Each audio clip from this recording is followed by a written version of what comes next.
श्रीमान धीरेन्द्र शास्त्री जी के कथनों के अनुसार प्रकृति ने जब स्त्री और पुरुष की रचना की तो दोनों को एक दूसरे से अलहदा बनाया था।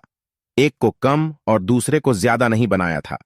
स्त्री को नए मनुष्य को अपने भीतर धारण कर सकने की सलाहियत दी तो पुरुष को मांसपेशियों में बल दिया। दोनों को अपनी अपनी नेमतें बख्शीं, अलग अलग शक्तियां दी, और ऐसी शक्ति कि एक की शक्ति के बगैर दूसरे की शक्ति अधूरी है। दोनों को एक दूसरे का पूरक बनाया, मनुष्य बनाया, और मनुष्यों के बीच अपार संतुलन। लेकिन ये तो प्रकृति की बनाई दुनिया थी।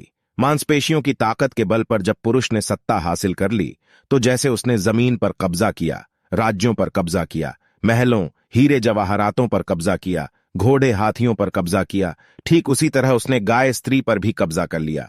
जैसे संसार की अचल संपदा पर पुरुष मालिकाना हक हुआ, वैसे ही स्त्री पर भी उसका मालिकाना हक हो गया। अब पुरुष देवता हो गया और स्त्री उसकी दासी। पुरुष मालिक और स्त्री उसकी जमीन।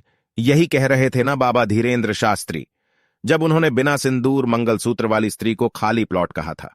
प्रवचन सुनाते हुए बोले कि जब कोई स्त्री सुहाग की निशानियां नहीं धारण करती, माथे पर सिंदूर नहीं लगाती, गले में मंगलसूत्र नहीं पहनती, तो वो खाली प्लॉट की तरह होती है।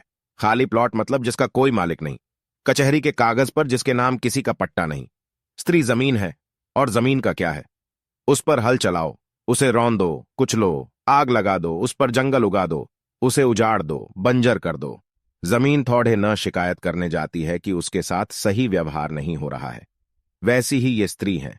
इनके साथ मालिक जो चाहे करें, इनके मुंह से शब्द नहीं फूटना चाहिए। प्लॉट जो ठहरी,